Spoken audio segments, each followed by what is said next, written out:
Hi there, my friends! I'm Marina Viatkina, and today we're continuing our tour around the world's best museums. And today I'm showing you around famous Louvre, and we will also talk about one of the greatest paintings in its collection. Sounds interesting? Allez!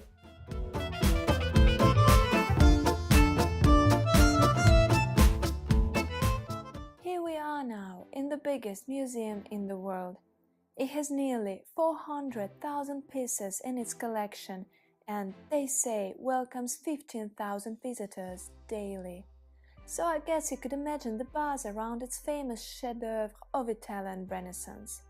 But Louvre is much more than that, and even in such an overcrowded venue, there are hidden places where you could roam always in solitude and admire rare examples of finest art pieces ever produced by mankind. Just step out of beaten tourist paths and go to explore beautiful sculptures of Middle Ages, which I guarantee will blow your mind with unbelievable flight of artists' imagination. And do not miss greatest treasures of Carolingian era. They are believed to be the best art pieces shedding the light on the Dark Ages.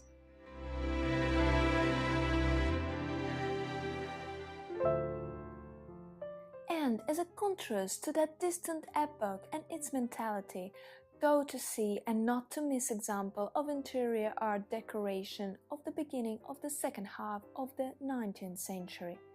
Apartments of French Emperor Napoleon III, the nephew and heir to Napoleon Bonaparte. These remarkable rooms are located on the first floor of Richelieu wing and will make you plunge into an enchanting atmosphere of a former royal setting. And what is the picture that first emerges in your head when you think of Louvre? I bet it could easily be famous glass pyramid.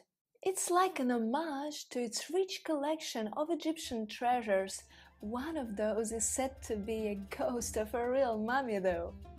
And these, one of the most ancient art pieces, are interacting with contemporary art inside Louvre today.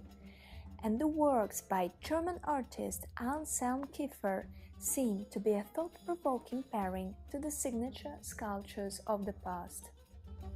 And of course, Louvre has something unbeatable to offer to those fond of painting genre. The gallery contains about 7,500 paintings, and 66% of them were created by French artists. I'm sure no one will miss Mona Lisa, so just indulge yourself the privilege of exploring the finest artworks by local masters. 17th century return to classics reached truly unprecedented heights in the French painting and paved the way to its greatest masters of the 18th century. Jean-Baptiste Greuze is one of my favorite painters. He is famous for his moralistic multi-figured compositions, but I believe he is the best portrait painter of youth. One day I'll surely devote a full video for him. However, looks like we have finally reached the point of my today's destination. This room is full of paintings by one of the most famous French artists of the beginning of 18th century, Antoine Watteau. And he is considered to be one of the pioneers of the scene galante genre.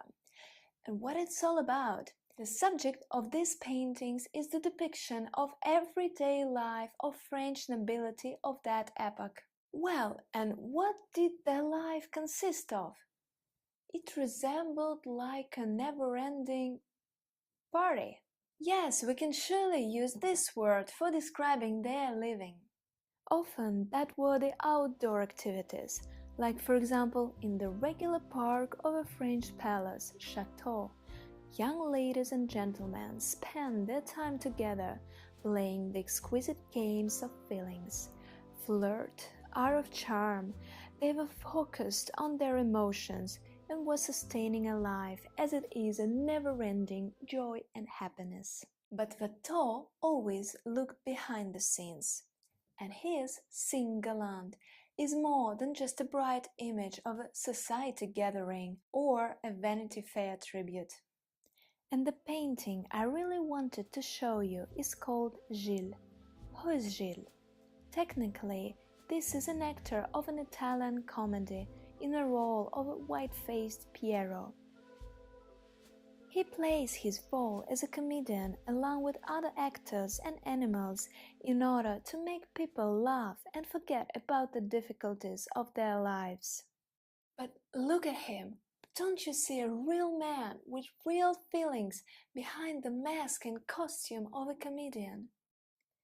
His eyes are really letting us into his own world, which is so far away from the fake image he's producing on stage. This guy has a silent dialogue with us, the spectators. He seems to be the only one clearly looking at us. All other fellow actors don't bother about neither him nor us. They're still wearing their masks. Watteau even placed them much lower to emphasize the main character. Some historians say this could be even a self-portrait of an artist. Well, at least it surely transfers the feels and all reflections of Antoine Watteau. But actually, there is someone else on the portrait who even emphasizes the feeling the painting delivers. And he is my favorite character on the portrait. Look! See this donkey? Actually, he is also looking closely and attentively on us, like questioning whether we understand his feelings of a poor spirit that is enchained and obliged to do what he has to make others laugh when he feels so bad and sad. Such a tough destiny to be so much dependent on others and having no chance to ever change the life. And this donkey image adds a lot to the whole perception of the painting. It kinda represents a silent manifest of a life controversy that turns its bright side for once and is so cruel and unfair to others. But let's turn to life's bright side, guys. It is full of hidden gems and new discoveries, so why not to explore it with a history of art?